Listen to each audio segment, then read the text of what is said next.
दोस्तों जैसा आपने देखा कि एस्टेट का रिजल्ट यहाँ पे पहले तो देरी से आया, फिर देरी से आने के बाद एक बड़ा यहाँ अपडेट ये निकल कर आ रहा है कि भैया जब बायोमेट्रिक की बात कही गई कि बायोमेट्रिक वेरिफिकेशन होगा, तब जो रिजल्ट पहले डिक्लेयर हुआ था और यहाँ पे जो बायोमेट्रिक के बाद हुआ ना, यहाँ पे लगभग 1284 विद्यार्थी बढ़ गए हैं। अब आप सोचिए 1284 विद्यार्थी मतलब एक बहुत बड़ा आंकड़ा यहाँ पर है। तो क्या जो बच्चा मेहनत कर रहा है वो यहाँ कहीं बाहर ना हो जाए इस रेस में, कहीं कोई गड़बड़ की आशंका तो नहीं दिख रही, कोई खेल तो नहीं यहाँ पे हो रहा है। तो इसके ऊपर थोड़ी सी चर्चा हम करेंगे, थोड़ा सा आपका समय हम जरूर लेंगे। आपने देखा कि हरियाणा जो अध्यापक पात्रता का परिणाम थोड़ा लेट आया पर आ गया।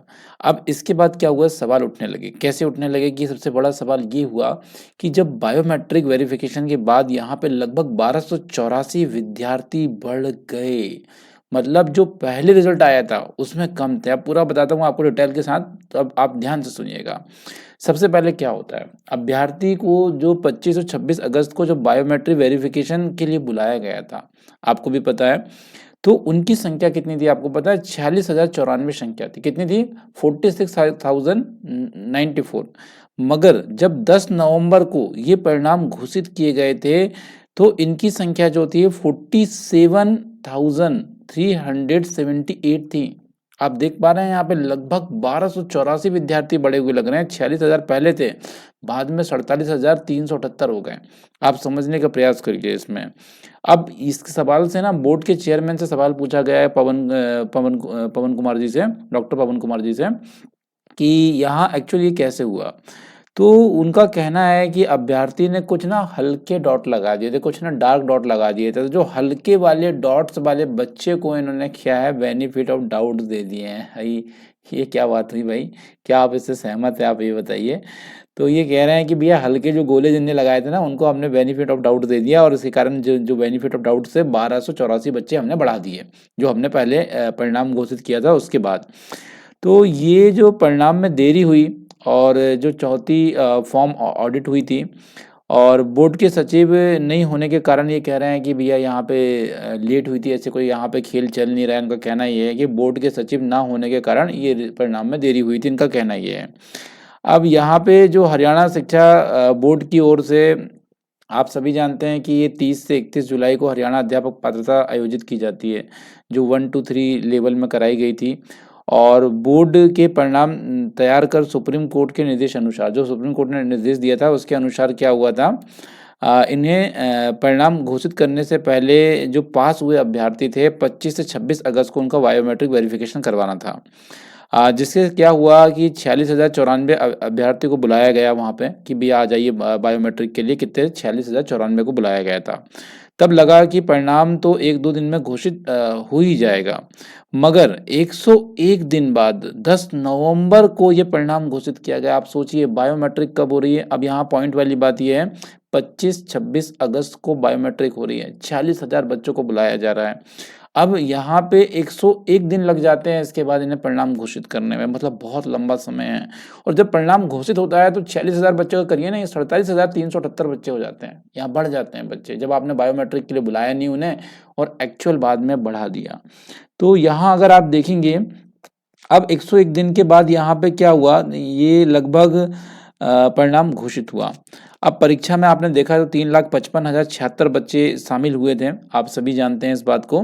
परिणाम में देरी से बच्चों की जो संख्या बढ़ने के कारण घोटाले की आशंका बन रही है। कह रहे हैं घोटाले का एक सवाल यहाँ पे उठता नजर आ रहा है।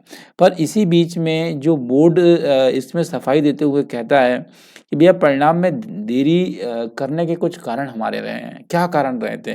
तो ये कहता है बोर्ड परिणाम में देरी के कई कारण रहे थे। चौथी फॉर्म में ऑडिट करवाना पड़ा था, पहला कारण ये बताया इन्होंने। दूसरा कारण बताया कि जो इसी दौरान यहाँ पे सचिव जो थे इनका तबादला हो गया, इनका ट्रांसफर हो गया सचिव का। जब यहाँ घोटाले चलते हैं तब सचिव का अक्सर ट्रांसफर हो जाता है।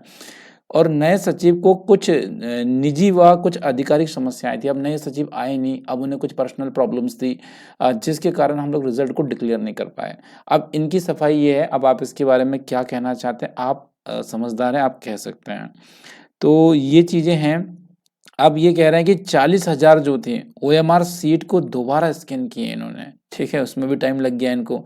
सीसीटीवी कैमरे, है ना, फेसिंग बायोमेट्रिक में भी यहाँ संशय होने लगा, जिसके कारण चौथी फॉर्म में ऑडिट करवाना पड़ा। आप समझ पा रहे हो, फिर से चौथी फॉर्म में ऑडिट करवाना पड़ा। और यहाँ पे परिणाम जब आता है तो उसमें 1284 विद्यार्थी बढ़ जाते हैं। अब बड़ा सवाल ये उठ रहा है कि कहाँ से बढ़ गए, कैसे बढ़ गए, है ना, क्योंकि ये 2 4 10 20 30 50 का अंतर हो तो समझ में आता है, 1284 का अंतर समझ में नहीं आ रहा है ना। आपको आ रहा है तो आप मुझे बताइएगा, ठीक है, याद रखिएगा। अब इनका तो साफ-साफ शब्दों में यही कहना है कि भैया हमने बेनिफिट ऑफ डाउट्स दिया है बच्चों को और जिसके कारण यहाँ बच्चों की संख्या आपको बढ़ी हुई नज़र आ रही है। इनका कहना ये है, ठीक है, याद रखिएगा। तो यहाँ पे एक बात और सुनिएगा, यहाँ पे पहले जब वेरिफिकेशन हुआ था करीब, जैसा कि मैंने आपको बताया कि 46,000 अभ्यर्थियों को उसमें बुलाया गया, 46,000 बच्चों को बुलाया गया था। पर उस दिन पता है करीब-करीब 40,000 ही बच्चे पहुँचे थे। मतलब 6,000 बच्चे नहीं पहुँचे थे, 40,000 बच्चे ही पहुँचे थे और जो रह गए थे, उन्हें ही बुलाया गया था। और जो नए पास हुए हैं, उनके लिए जल्द ही नोटिफ़िकेशन जारी किया जाएगा, उनके बाद उन्हें जाँच के लिए भी बुलाया जाएगा। मतलब समझ पा रहे हैं आप लोग? एक तो उस दिन 40,000 गए, 6,000 गए, उनको फिर बुला लिया। अब यहाँ पे जो ये बड़े हैं ना, इनको अभी तक बुलाया नहीं है, बुलाएँगे इन लोग उसको, बुलाने का भी इनका चल रहा है। हर बार ऐसा है कि जो बोर्ड के चेयरमैन और अन्य अधिकारी जो थे, वो प्रेस कॉन्फ्रेंस करा के यहाँ पे बताते रहे हैं आपको। और ऐसा इन लोग का मानना है, वैसे मेरे हिसाब से ऐसा कुछ करवाया नहीं है इनने, बाकी ठीक है। चलिए, अब ये पूरे मामले में आपकी राय क्या है? आप बताइए। अगर देखिए मेरी राय तो यहाँ पे ये है कि अगर आपने कुछ गड़बड़ नहीं की है तो डेफ़िनेटली बेनिफिट ऑफ डाउट दिया है बच्चों को, तो that's a very good thing.